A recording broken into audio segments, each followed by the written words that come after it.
Hi, my name's Luke, and this video is going to be about the neck for my 3D printed skeleton ukulele that I'm making. First of all, I apologise if I'm a bit monotonous. My voice sounds a bit monotonous. I'm not really good at this type of thing. The video making, that is. So this is the neck. It's actually sitting down flat because that's the way it's going to eventually be printed, and I've made variants of it. As you can see, there's lots of items in the actual scene itself, including the body of the ukulele. But this is about the neck. So this particular neck is the one that's been divided into three. There we go. So this will fit on, I think, 140. I think each piece is about 133 millimeters, so 134 millimeters. Let's measure it. Yeah, 134.79, and each piece is, well, not exact, but it's 134 point something each piece. So it should fit, I guess, on most beds. I've also made this so it divides into two as well. Let me just hide those ones. So there we go. So you can print it in two, and they'll fit on a 3D printing bed. For instance, mine's 210 by 210 millimeters. I think it's 210. I need to double check. Just over 8 inches, I think, in the whole Imperial setup. But what I've just done is, I couldn't afford the carbon fibre rod to fit into this neck, because that's how it's going to be jointed, with carbon fibre rods. I went to the hobby store and found their supply, and I took my vernier calipers with me and measured everything just to make sure it was exact. Then I've allowed about 0.2 millimeter size difference, so the hole in here is 0.2 millimeters bigger than the 6 millimeters, just for shrinkage in the material itself. So what I've done is I've made room for a cylinder of 6 millimeters and two holes for 4 millimeter square stock. So you could use either any combination, I guess, of those that you wanted to. I tried to make it so anyone can print it, or anyone has some access to something to help join it together. These ends aren't technically capped either.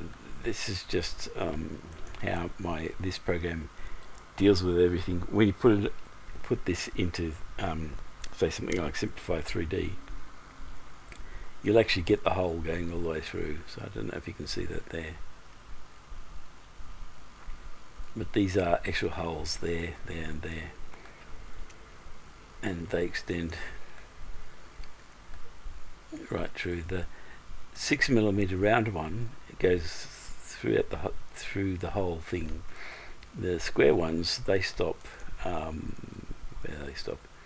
They stop just there, and the reason I've done that is so I can finally, when I work out exactly what size bolts I'm going to use, boolean some holes in for the neck, so when it's bolted onto the body, these holes aren't in its way.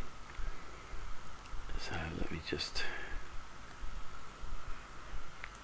here's the head. I just may as well show it to you.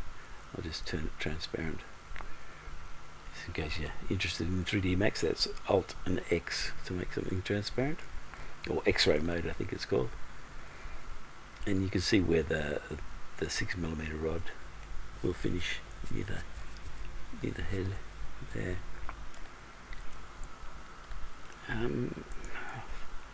Let me just, I wrote some of my own scripts to allow me to do certain things very quickly in 3ds Max, and these first up to here, from here to here, are all my scripts.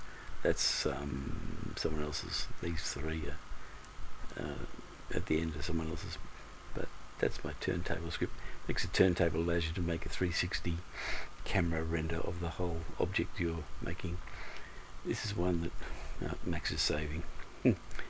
This one makes rocks. I turned a tutorial by Sasha Henricks into a script which looks like that. Rockmatic 2.5. Quite proud of that. It's got some very ugly code in it, but I'll get round to fixing it one of these years. Modelling plane script. If you know anything about 3D modelling, you'll know quite often you'll be using a plane with an image on it to help you model. I wrote a little program to make some planes. It's not perfect, but it does the job. And these ones just obviously reposition things back to their Z position. So 0, 0, 0 in Max's home. So Z position, Y position, X position, or all of them. So if I just move this out of the way, move it up. If I could hit, let's just move that up to Z, that could return it to Z, that can return it to Y, and that can return it to X. If you wanted to do one plane position at a time, this one just does all at the same time. It just returns everything to 0, 0, 0. Anyhow, there we go. That's the neck. It's not quite finished. Like I said, I've got to put the holes in for the neck mount, but I really don't know what size holes to use. I'm thinking M6s, and somehow using to insert some nuts into that. Maybe using some heat set inserts, I thought might be the way to go. This neck, by the way, doesn't have any frets because it's going to take a fretboard on the top. It's going to be glued to the top of this here. So in case you're wondering where the frets are, they're not. You print this out and then you're going to glue the fretboard to it.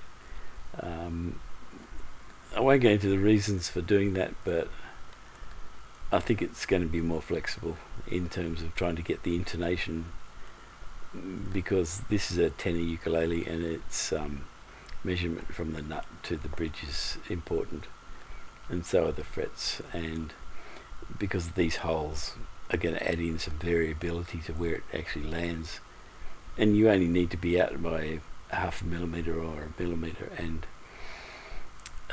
your whole intonation of things could be thrown out. So what I'd like to do is fit the neck, and then the last thing you do will be to fit the fretboard itself with the frets in it. Okay, thanks for watching. I hope it wasn't too boring, and I'll see you in the next video I make. Bye.